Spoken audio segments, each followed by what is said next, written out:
Kung nakararanas ka ng anxiety at madalas mong ma-experience yung iba't ibang uri ng sintomas related sa iyong paghinga, kailangan mong panoorin itong video na ito.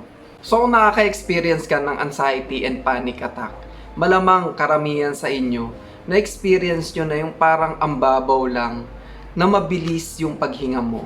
Sinusubukan mo na huminga ng maayos pero parang sobrang hirap nito gawin. Nagiging hyper-aware ka sa bawat paghinga mo at hindi mo na maiwasan na bantayan yung breathing mo. Nararamdaman mo na kailangan mo ng enough oxygen kasi feeling mo yung katawan mo is kinukulang sa hangin. Now, karamihan sa mga taong nakaka-experience nito is nagkakaroon sila ng sobrang taas na takot. Kasi alam mo yung pakiramdam na ano kayang mangyayari kapag biglaan na lang tumigil ako sa paghinga? Paano kung hindi na talaga ako makahinga? Paano kapag hindi enough yung oxygen na pumapasok sa katawan ko? Feeling ko kinakapos talaga ako sa paghinga.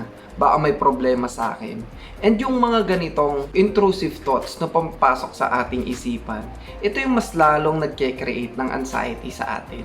You can feel like maybe there is something wrong with your lungs, no? O kaya yung mga thoughts na, paano kaya kung meron akong sakit sa puso? Paano kaya kung meron akong sakit sa lungs? And yung mga thoughts na to, ito yung nagke-create lalo ng anxiety sa inyo. Karamihan sa atin ay ganito ang nararanasan. At hindi maiwasan na dahil sa ganitong mga karanasan, unti-unting nabubuo yung takot na mas lalong bumubuhay sa iyong anxiety disorder. Ako, aminin ko sa inyo, ito yung isa sa pinakaayaw ko na pakiramdam. Ngayon, unti-unti kong nalaman na karamihan sa mga taong may anxiety disorder and panic disorder nakaka-experience ng mga ganitong karanasan.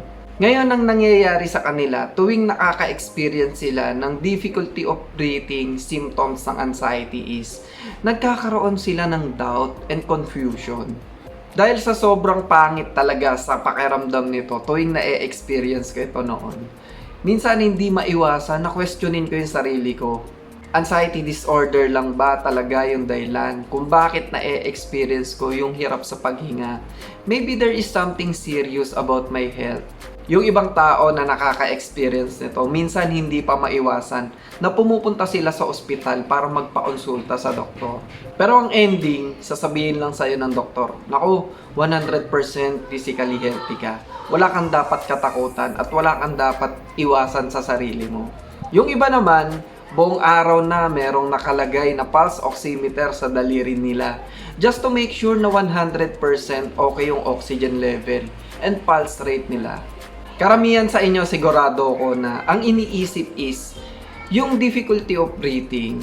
Ito yung nagdudulot ng anxiety disorder sa inyo.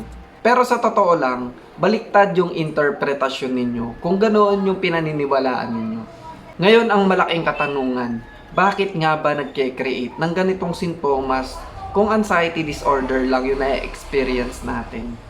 Well, kailangan nyo munang maintindihan na kapag sinabing anxiety disorder, hindi lang ito about mental. Anxiety can create somatic symptoms. So kapag sinabi nating somatic, it means physiological, physical, or bodily symptoms. It can create a lot of bodily symptoms like heart palpitations, difficulty of breathing.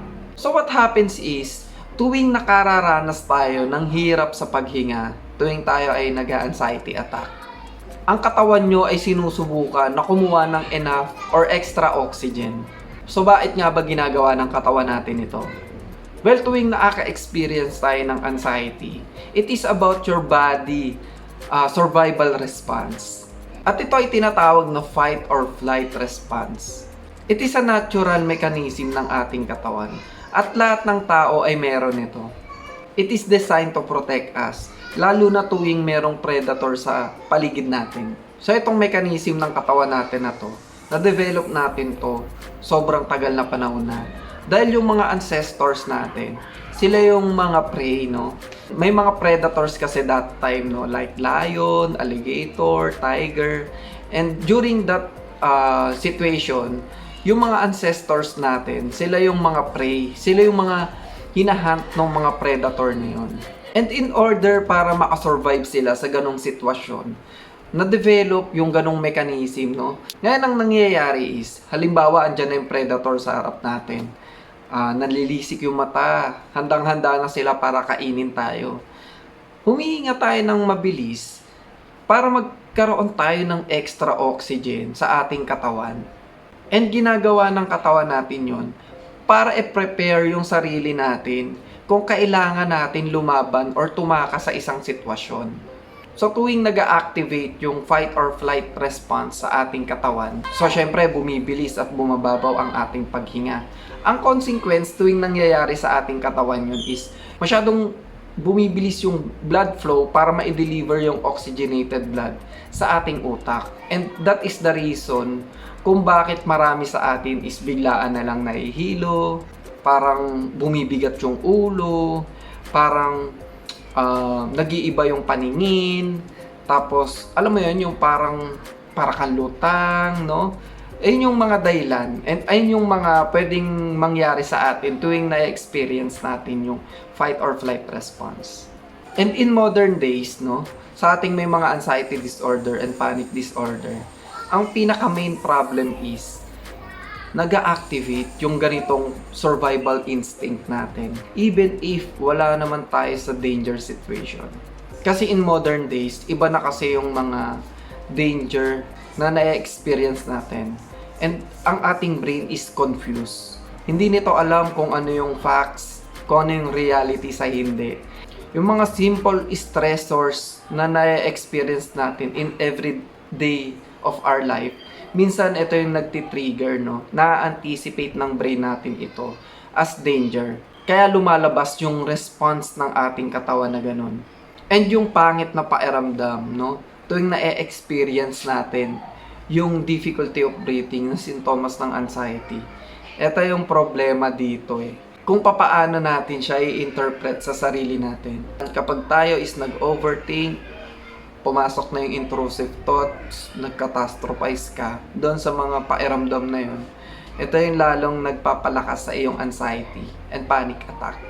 So, ang sagot lang dito is, kailangan mo magkaroon ng awareness, no? Kailangan magkaroon ka ng realization sa sarili mo na yung mga ganitong pairamdam is natural na nangyayari talaga at na-experience natin yan. So, kailangan mo lang talaga intindihin mo.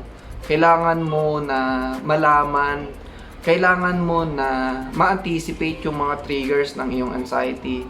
At habang nagkakaroon kasi tayo ng proper knowledge, tapos tinanggap na natin yung anxiety sa sarili natin, dito nag-uumpisa yung recovery ninyo. So that's for today. Sana nagustuhan nyo yung simple video ko for today. So please don't forget to subscribe, like, and comment down below. And click the notification bell para parati kayong updated sa latest upload ko. Maraming salamat po. Bye!